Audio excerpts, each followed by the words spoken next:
আচ্ছা, এই রেসিপিটা একবার হলেও ট্রাই করো। হ্যালো এভরিওয়ান, আবার একটা নতুন ব্লগে সবাইকে ওয়েলকাম। তো আদা, রসুন, কাঁচা লঙ্কা, শুকনো লঙ্কা, জিরেকে বেটে নিতে হবে। তারপর চিকেনের মধ্যে টক দই, চিকেন মশালা না মিট মশালা দিয়ে, বেটে রাখা মশলা দিয়ে, বেসিক মশালা, হলুদ গুঁড়ো আর কাশ্মীরি রেড চিলি পাউডার, ঘি দিয়ে ম্যারিনেট করে কিছুক্ষণ রেখে দিতে হবে।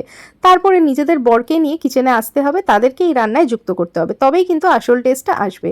তারপরে যেরকম আলু ভেজে নিতে হয়, পেঁয়াজটাকে লাল করে ভেজে চিকেনটাকে দিয়ে বরকে দিয়ে ভালো করে কষাতে হবে, আর তুমি পাশে দাঁড়িয়ে এরকম ভিডিও করে দেবে, তবেই কিন্তু এর দারুণ টেস্ট আসবে। তারপরে গরম গরম ভাতের সঙ্গে একদম সার্ভ করে দিতে হবে, বরকে দিয়েই সার্ভ করাবে, আর সঙ্গে একটুখানি পেঁয়াজ কুচি নিয়ে বসে যাবে। আহা, কী যে দারুণ খেতে! আমি কিন্তু পরের দিনও লাঞ্চ প্যাকে এটাই ওকে দিয়ে দিয়েছিলাম, সঙ্গে একটু রায়তা দিয়ে দিয়েছিলাম, আমি নিজেও খেয়েছিলাম। আর তারপরে জানো তো, কিছু কিছু মেয়েরা আছে তারা বলে আমি শুধু লাল চা আর 2 মিনিটওয়ালা ম্যাগি পারি। তো তাদেরকে বলছি, তোমরা কিন্তু শুধু কুল নয়, তোমরা হচ্ছে মস্ত বড় ফুল। যাই হোক, আমি আবার বেশি পিএনপিসি করতে পছন্দ করি না, নিজের কাজকর্ম সেরে তারপরে হেয়ার মাস্ক লাগিয়েছিলাম, আর তারপরে লাঞ্চের ভিডিওটা আর করা হয়নি।